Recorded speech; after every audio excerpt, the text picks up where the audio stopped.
നല്ല എളുപ്പത്തിൽ തന്നെ തയ്യാറാക്കിയെടുക്കാൻ പറ്റുന്ന ഹെൽത്തി ആയിട്ടുള്ളൊരു ചായ പലഹാരത്തിൻ്റെ റെസിപ്പി ആയിട്ടാണ് കേട്ടോ ഇന്ന് ഞാൻ വന്നേക്കുന്നത്. ആവിയിൽ വേവിച്ചെടുക്കുന്നതായതുകൊണ്ട് തന്നെ നല്ല ഹെൽത്തി ആയിട്ടുള്ളൊരു പലഹാരമാണ്. അപ്പോൾ ഇത് സ്കൂൾ വിട്ട് വരുന്ന കുട്ടികൾക്കൊക്കെ ഉണ്ടാക്കി കൊടുത്താൽ അവർക്ക് ഒത്തിരി ഇഷ്ടപ്പെടും. അതുപോലെ തന്നെ നല്ല ഹെൽത്തിയുമായിട്ടുള്ള പലഹാരമാണ് കേട്ടോ ഇത്. അപ്പോൾ എല്ലാവർക്കും രശ്മീസ് റെസിപ്പീസിൻ്റെ അടുത്ത റെസിപ്പിയിലേക്ക് സ്വാഗതം. അപ്പോൾ വീഡിയോയിൽ നേരത്തെ പറഞ്ഞ പോലെ തന്നെ പുറഭാഗം എല്ലാം നല്ല ക്രഞ്ചി ആയിട്ടും അതുപോലെ തന്നെ ഉള്ളിൽ നല്ല സോഫ്റ്റായിട്ടും ഉള്ളൊരു പലഹാരമാണ് കേട്ടോ ഇത്. അപ്പോൾ നമുക്കിതെങ്ങനെ ചെയ്തെടുക്കുന്നതെന്ന് നോക്കാം. ഇതിൻ്റെ റെസിപ്പിയുടെ വീഡിയോയിലേക്ക് പോകാം. അതിനായിട്ട് ഞാനിപ്പോൾ ഒരു പാൻ എടുത്തിട്ടുണ്ട്. പാനിലേക്ക് 1.5 ടേബിൾ സ്പൂൺ നെയ്യാണ് ഒഴിച്ചു കൊടുക്കുന്നത്. ഈ നെയ്യൊന്ന് ചൂടായി കഴിഞ്ഞ് കഴിയുമ്പം അതിലേക്ക് ഞാൻ 1 കപ്പ് റവ എടുത്തു കൊടുക്കുന്നുണ്ട്. ഇത് ഉപ്പുമാവ് റവയാണ്, സാധാരണ വറുത്ത ഉപ്പുമാവ് റവയാണ് ഇട്ട് കൊടുക്കുന്നത്. ഈ റവ നമുക്ക് നെയ്യിലൊന്ന് വരട്ടിയെടുക്കണം. ചെറുതായിട്ടൊന്ന് മീഡിയം ഫ്ലെയിമിൽ വെച്ചിട്ട് നല്ല നെയ്യിൽ റവയെല്ലാം വറുക്കുമ്പോൾ നല്ല ശരിക്കും മൂത്ത് കഴിയുമ്പോൾ നല്ലൊരു വാസന വരും. അപ്പോൾ ആ വാസന വരുന്നവരേക്കും നമുക്കിതൊന്ന് വറുത്ത് കൊടുക്കാം. വറുത്ത റവയാണെന്നുണ്ടെങ്കിലും വറുക്കാത്ത റവയാണെന്നുണ്ടെങ്കിലും ഏത് തരം റവയാണെങ്കിലും നമുക്കിതൊന്ന് ഈ പലഹാരം ഉണ്ടാക്കാൻ വേണ്ടിയിട്ട് നമുക്കിപ്പോൾ ഇതൊന്ന് നെയ്യിലൊന്ന് വറുത്തെടുക്കാം കേട്ടോ. അപ്പോൾ അതായത് ഇങ്ങനെ ചെറിയ ചൂടിലിട്ടിട്ട് ഇങ്ങനെ കളറെല്ലാം മാറി തുടങ്ങുന്നുണ്ട്. ശരിക്കും റവ ചൂടായി കഴിഞ്ഞ് കഴിയുമ്പോൾ നമുക്ക് മനസ്സിലാവും. അപ്പോൾ അതിൻ്റെ ശരിക്കൊരു ഫ്ലേവർ മണം എല്ലാം വരും. അപ്പോൾ അതുവരേക്കും നമുക്കിതൊന്ന് ശരിക്കും ഒന്ന് ഇതുപോലെ ഇങ്ങനെ വഴറ്റി കൊടുക്കണം. ചെറുതായിട്ട് ഇങ്ങനെ ഒന്ന് വാട്ടി കൊടുക്കുക. അപ്പോൾ ഇതിപ്പോൾ ചെറുതായിട്ട് ഇങ്ങനെ റെഡി ആയി വന്നിട്ടുണ്ട്. കാണുമ്പോൾ തന്നെ മനസ്സിലാവും ശരിക്കും നല്ലപോലെ മൂത്ത് കിട്ടിയിട്ടുണ്ട്. അതുപോലെ തന്നെ നല്ല വാസനയും വരുന്നുണ്ട്. ഇനിയിപ്പോൾ ഞാൻ വേറൊരു ബൗളിലേക്കൊന്ന് മാറ്റി കൊടുക്കുകയാണ് കേട്ടോ. ഇതിപ്പോൾ ഒരു പ്ലേറ്റിലൊരു ബൗൾ എടുത്ത് വെച്ചിട്ട് ആ ബൗളിലേക്കാണ് ഞാൻ റവ ചേർത്ത് കൊടുക്കുന്നത്. ഇനി ഇതുപോലെ തന്നെ ഈ സെയിം പാനിൽ തന്നെ ഞാൻ ആ റവ എടുത്ത അതേ കപ്പിൽ തന്നെ വേറൊരു കുറച്ച് സാധനങ്ങളും കൂടെയും ഒന്ന് വഴറ്റി കൊടുക്കാൻ പോവാണ്. അപ്പോൾ നമുക്ക് റവ വറുത്ത് ഇവിടെ നീക്കി വയ്ക്കാം. സെയിം പാനിലേക്ക് തന്നെ അതേ സെയിം കപ്പിൽ ഞാനൊരു 1/4 കപ്പ് തേങ്ങ തിരുമിയതാണ് എടുത്തേക്കുന്നത്. അത് നമുക്കിതുപോലെ തന്നെ ഒന്ന് വറുത്തെടുക്കണം. അപ്പോൾ ഇത് നമുക്ക് ഇതിൻ്റെ വെള്ളമയം എല്ലാം പോകുന്നവരേക്ക് ഇങ്ങനെ ഒന്ന് വാട്ടിയാൽ മാത്രം മതി. വല്ലാതെ വറുത്തെടുക്കേണ്ട ആവശ്യമൊന്നുമില്ല.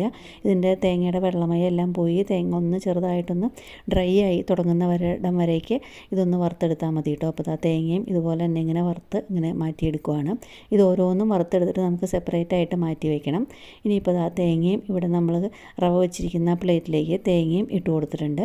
ഇനി ഈ സെയിം പാനിലേക്ക് തന്നെ ഒരു 1/2 കപ്പ് എള്ളാണ് എടുത്തേക്കുന്നത്. നിങ്ങൾക്ക് കറുത്ത എള്ള അല്ലെങ്കിൽ വെളുത്ത എള്ള ഏത് വേണമെന്നുണ്ടെങ്കിലും എടുക്കാം. ഞാനിപ്പോൾ ഇവിടെ വെളുത്ത എള്ളാണ് എടുത്തേക്കുന്നത്. നല്ല ഹെൽത്തിയാണ് എള്ളൊക്കെ. കുട്ടികൾക്ക് ഇതൊന്നും വെറുതെ കൊടുത്താൽ കഴിക്കുകയൊന്നുമില്ല. അപ്പോൾ നമുക്കിത് ഇതുപോലെ ഇങ്ങനെ പലഹാരങ്ങളൊക്കെ ഉണ്ടാക്കുമ്പം അതിലേക്ക് ചേർത്ത് കൊടുത്താൽ നല്ല ഹെൽത്തി ആയിട്ടുള്ളൊരു പലഹാരമായിട്ട് കുട്ടികൾക്ക് കഴിക്കാൻ പറ്റും. എള്ള് പെട്ടെന്ന് തന്നെ മൂത്ത് കിട്ടും കേട്ടോ. എള്ള് ഇങ്ങനെ ചെറുതായിട്ട് പൊട്ടി തുടങ്ങുന്ന സമയം വരേക്കും നമുക്കിതൊന്ന് വറുത്ത് കൊടുക്കാം. എള്ള് പെട്ടെന്ന് 2-3 മിനിറ്റ് തന്നെ ശരിക്കും ആയി കിട്ടും. ഇപ്പോൾ എള്ളും ഇതുപോലെ ഇവിടെ ഇങ്ങനെ ശരിക്കും ഒന്ന് വറുത്തെടുത്തിട്ടുണ്ട്.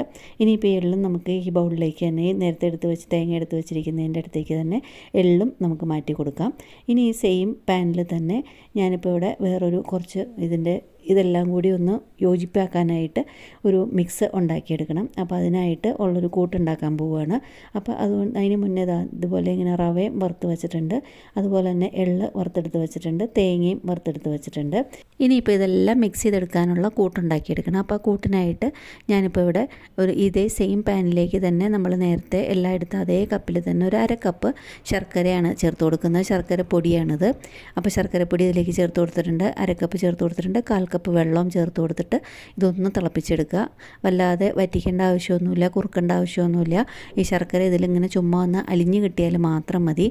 ഈ പലഹാരത്തിന് അത്രേ നമുക്ക് ആവശ്യമുള്ളൂ. അപ്പോൾ ഈ ശർക്കര ഇതിലേക്ക് ശരിക്കൊന്ന് അലിയുമ്പോഴേക്കും ഈ വെള്ളം ഒന്ന് തിളച്ച് വരും. അപ്പോൾ ആ വെള്ളം തിളയ്ക്കുന്ന ഒരിടം വരേക്ക് നമുക്ക് മാത്രം ഇതൊന്ന് മിക്സ് ചെയ്ത് എടുത്താൽ മതി. ശർക്കര പൊടി ആയതുകൊണ്ട് തന്നെ അത് പെട്ടെന്ന് അലിഞ്ഞ് കിട്ടും. അപ്പോൾ ശർക്കര പൊടിയും ഈ വെള്ളത്തിൽ ശരിക്കൊന്ന് അലിഞ്ഞിട്ട് അങ്ങനെ തിളയ്ക്കാറായി തുടങ്ങിയിട്ടുണ്ട്. ശർക്കര തിളച്ച് വരുമ്പം ഇതിലേക്ക് നമ്മൾ നേരത്തെ വറുത്ത് മാറ്റി വെച്ചിരുന്ന തേങ്ങയും എള്ളും ആണ് ചേർത്ത് കൊടുക്കുന്നത്. റവ നമുക്ക് ലാസ്റ്റ് ചേർത്ത് കൊടുക്കാം. അപ്പോൾ തേങ്ങയും എള്ളും ഇതിലേക്ക് ചേർത്ത് കൊടുക്കുന്നുണ്ട്. അതുകൊണ്ടാണ് റവ വേറൊരു ബൗളിൽ ഞാൻ മാറ്റി വെച്ചത്. തേങ്ങയും എള്ളും ഒന്നിച്ച് ഒരു പ്ലേറ്റിലേക്ക് ആക്കി വെച്ചിരുന്നത്. ഇനിയിപ്പോൾ ഈ ശർക്കരയുടെ മധുരം എല്ലാം ഈ തേങ്ങയിലേക്കും എള്ളിലേക്കും ശരിക്കും പിടിക്കുന്നിടം വരേക്ക് നമുക്കിതൊന്ന് മിക്സ് ചെയ്ത് കൊടുക്കണം. അപ്പോൾ ഇത് കുറച്ച് സമയം ഇതൊന്ന് ഇതിലിട്ട് ഇങ്ങനെ ഒന്ന് ഇളക്കിയെടുക്കാം. നല്ലപോലെ തിളച്ചിട്ട് ഈ മധുരം എല്ലാം ഇതിലേക്ക് പിടിക്കുന്നിടം വരേക്ക് ഇതൊന്ന് മിക്സ് ചെയ്ത് കൊടുക്കണം. അപ്പോൾ ഞാൻ ഇവിടെ ശർക്കര എടുത്തിരിക്കുന്നത് വളരെ കുറഞ്ഞ മധുരമാണ് കേട്ടോ ഇതിനുള്ളൂ. അപ്പോൾ നിങ്ങൾക്ക് കൂടുതൽ മധുരം വേണമെന്നുണ്ടെങ്കിൽ 1/4 കപ്പ് അല്ലെങ്കിൽ 1 കപ്പ് ശർക്കരയൊക്കെ എടുക്കാം. ഞാനിപ്പോൾ ഇവിടെ ഒരു 1/2 കപ്പ് ശർക്കര മാത്രമേ എടുത്തിരുന്നുള്ളൂ. ഇപ്പോൾ ഇതാ വെള്ളം ചെറുതായിട്ട് വറ്റി തുടങ്ങുമ്പോൾ നമ്മൾ നേരത്തെ വറുത്ത് വെച്ചിരിക്കുന്ന റവ കൂടി അതിലേക്ക് ചേർത്ത് കൊടുക്കുന്നുണ്ട്. അതിന് ശേഷം ഇതൊന്ന് മിക്സ് ചെയ്തെടുക്കുക. അത് ചേർക്കുമ്പോൾ തന്നെ അതിൻ്റെ വെള്ളം എല്ലാം ശരിക്കും കുറഞ്ഞ് വരും. അപ്പോൾ നമ്മൾ ചൂട് നല്ലപോലെ കുറച്ച് വെച്ചിട്ട് ഇതൊന്ന് ശരിക്കും ഒന്ന് മിക്സ് ചെയ്യണം കേട്ടോ. മധുരമെല്ലാം എല്ലായിടത്തും റവയിലും എല്ലായിടത്തും ആകാൻ പാകത്തിന് ശരിക്കും ഇതൊന്ന് ചെറിയ ചൂടിലിട്ടിട്ട് മിക്സ് ചെയ്ത് കഴിഞ്ഞതിന് ശേഷം നമ്മളിതൊരു ചൂടാറാനായിട്ട് വേറൊരു പ്ലേറ്റിലേക്കൊന്ന് മാറ്റി കൊടുക്കുകയാണ്. ഇത് ചൂടാറി കഴിഞ്ഞ് കഴിയുമ്പോൾ വേണം നമുക്ക് ഇഷ്ടമുള്ള ഷേപ്പിലൊന്ന് ഉരുട്ടിയെടുക്കാനായിട്ട്. അപ്പോൾ ഇതൊന്ന് ചൂടാറാനായിട്ട് മാറ്റി വെച്ച് കൊടുത്തിട്ടുണ്ട്. അതിന് ശേഷം ഇതൊന്ന് ചൂടാറി കഴിഞ്ഞ് കഴിയുമ്പം നമുക്കിത് നിങ്ങൾക്ക് ഇഷ്ടമുള്ള ഷേപ്പിൽ ഉരുട്ടിയെടുക്കാം. ഞാനിപ്പോൾ ഇവിടെ ഒരു ചെറിയ നെല്ലിക്കയുടെ വലിപ്പത്തിലുള്ള ബോൾ പോലെയാണ് ഇവിടെ ഉരുട്ടിയെടുക്കുന്നത്. ഇപ്പോൾ ഇതിൽ നിന്ന് ചെറിയ ബോൾസ് പോലെ ഇങ്ങനെ ഉരുട്ടിയെടുക്കുകയാണ്. ഞാനിപ്പോൾ ഒരു കുഞ്ഞ് നെല്ലിക്കയുടെ വലിപ്പത്തിലാണ് ഉരുട്ടിയെടുക്കുന്നത്. നേരത്തെ പറഞ്ഞ പോലെ തന്നെ നിങ്ങൾക്ക് ഇഷ്ടമുള്ള വലിപ്പത്തിലും ഇഷ്ടമുള്ള ഷേപ്പിലും ഇതൊന്ന് ഉരുട്ടി മാറ്റിയെടുക്കാം. ഇതുപോലെ തന്നെ ഇങ്ങനെ തന്നെ കഴിക്കാനും നല്ല ടേസ്റ്റാണ് കേട്ടോ. പക്ഷേ ഞാനിതൊരു കുറച്ചും കൂടി ഒന്ന് ഹെൽത്തി ആക്കാനും കുറച്ചും കൂടി ഒന്ന് ടേസ്റ്റി ആക്കാനും ആവിയിലും കൂടി ഒന്ന് പുഴുങ്ങിയെടുക്കുന്നേ ഉള്ളൂ. അപ്പോൾ ഇത് പെട്ടെന്ന് തന്നെ 2 മിനിറ്റിൽ വെള്ളം തിളയ്ക്കുമ്പോഴേക്കും തന്നെ ഇത് ശരിക്ക് വെന്ത് കിട്ടും. എന്താണെന്ന് വെച്ചാൽ നമ്മളിത് നേരത്തെ തന്നെ ചൂടുവെള്ളത്തിലിട്ടിട്ട് റവയെല്ലാം ആണെങ്കിലും ശർക്കര തേങ്ങ എല്ലാം ആണെന്നുണ്ടെങ്കിലും നല്ലപോലെ ഒന്ന് വേവിച്ചതാണ്. അപ്പോൾ അതുകൊണ്ട് തന്നെ ആവിയിൽ വയ്ക്കുമ്പോഴും പെട്ടെന്ന് തന്നെ ഇത് വെന്ത് കിട്ടും.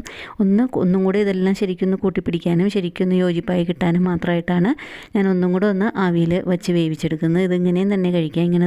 ഇതുപോലെ തന്നെ ഇങ്ങനെ ഉരുട്ടിയെടുത്തിട്ട് നമുക്ക് റവ ലഡ്ഡു ആയിട്ട് കഴിക്കാം. റവ ലഡ്ഡു അല്ലാന്നുണ്ടെങ്കിൽ റവ എള്ളിൻ്റെ ലഡ്ഡു അങ്ങനെ എന്ത് വേണമെന്നുണ്ടെങ്കിലും പേരിൽ നമ്മൾക്കിത് ഉണ്ടാക്കിയെടുക്കാം.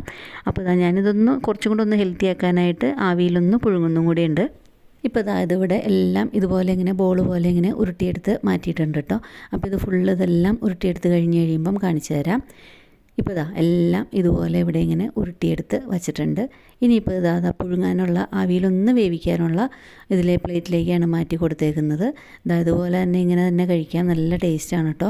ആ എള്ളെല്ലാം കടിക്കുമ്പം നല്ലൊരു ക്രഞ്ചി ഫീലിംഗ് ഉണ്ടാവും. അതുപോലെ തന്നെ നല്ല ടേസ്റ്റിയാണ്. പാകത്തിനുള്ള മധുരമേ ഉള്ളൂ. മധുരം കൂടുതൽ വേണമെന്നുള്ളവർക്ക് ശർക്കര കൂടുതൽ ചേർത്ത് കൊടുക്കാം. ഇപ്പോൾ ഒരു പാത്രത്തിൽ വെള്ളം തിളപ്പിക്കാനായിട്ട് വെച്ചിട്ടുണ്ടായിരുന്നു. നമ്മൾ സ്റ്റാൻഡ് ഇട്ടിട്ട് ഇതൊന്ന് ഇറക്കി വെച്ച് കൊടുത്തിട്ടുണ്ട്. ഒരു 2 മിനിറ്റ് വെള്ളം തിളയ്ക്കുന്ന സമയം മാത്രം മതി ഇതൊന്ന് അടച്ചു വയ്ക്കാം. അപ്പോൾ ഇത് പെട്ടെന്ന് തന്നെ ആയി കിട്ടിയിട്ടുണ്ട്. ഇനിയിപ്പോൾ തുറന്ന് നോക്കുക. അതിന് ശേഷം സെർവിങ് പ്ലേറ്റിലേക്ക് മാറ്റി കൊടുക്കാം. നല്ല ടേസ്റ്റി ആയിട്ടുള്ളൊരു പലഹാരം ഇവിടെ റെഡി ആയിട്ടുണ്ട് കേട്ടോ. അതുപോലെ തന്നെ നല്ല ഹെൽത്തിയുമായിട്ടുള്ള പലഹാരമാണ്. നല്ല വാസനയുണ്ട്. ആ ശർക്കരയുടെയും എള്ള് എല്ലാം നല്ലപോലെ നെയ്യിലെല്ലാം വരട്ടി അതുപോലെ തന്നെ ആവിയിലെല്ലാം വേവിച്ചെടുത്തിരിക്കുന്നതിൻ്റെ നല്ല ടേസ്റ്റി ആയിട്ടുള്ളൊരു വാസനയുമുണ്ട്. അപ്പോൾ ഇതുപോലെ ഒരു തവണ ഒന്ന് ഉണ്ടാക്കി നോക്കുക കേട്ടോ. കുട്ടികൾക്കൊക്കെ ഒത്തിരി ഇഷ്ടപ്പെടും. അതുപോലെ തന്നെ കുട്ടികൾക്ക് നല്ല ഹെൽത്തിയുമായിട്ടുള്ളൊരു പലഹാരമാണ്. അപ്പോൾ ഇതുപോലെ ഉണ്ടാക്കി നോക്കിയിട്ട് നിങ്ങളുടെ അഭിപ്രായങ്ങൾ നിങ്ങൾ കമൻറ്റ് ബോക്സിലൂടെ ഒന്ന് അറിയിക്കുക. അതുപോലെ തന്നെ റെസിപ്പി ഇഷ്ടപ്പെട്ടാൽ ഫ്രണ്ട്സിനും റിലേറ്റീവ്സിനും ഒക്കെ ഇതൊന്ന് ഷെയർ ചെയ്ത് കൊടുക്കുക. പിന്നെ എന്നും പറയുന്ന പോലെ എൻ്റെ റെസിപ്പി ആദ്യമായിട്ട് കാണുന്നവരുണ്ടെന്നുണ്ടെങ്കിൽ എൻ്റെ ചാനലൊന്ന് സബ്സ്ക്രൈബ് ചെയ്ത് സപ്പോർട്ട് ചെയ്യുക. അടുത്തുള്ള ബെല്ലൈക്കൺ പ്രസ് ചെയ്ത് അതിൽ ഓൾ എന്നുള്ള ഓപ്ഷൻ ക്ലിക്ക് ചെയ്താൽ ഞാനിതുപോലെ വീഡിയോസ് ഇടുമ്പം അപ്പോൾ തന്നെ നിങ്ങൾക്ക് അതിൻ്റെ നോട്ടിഫിക്കേഷൻ വരുന്നതായിരിക്കും. അപ്പോൾ ഹെൽത്തി ആയിട്ടും ടേസ്റ്റി ആയിട്ടും വെറൈറ്റി ആയിട്ടുള്ള വേറൊരു റെസിപ്പി ആയിട്ട് ഉടനെ കാണുന്നവരേക്കും താങ്ക്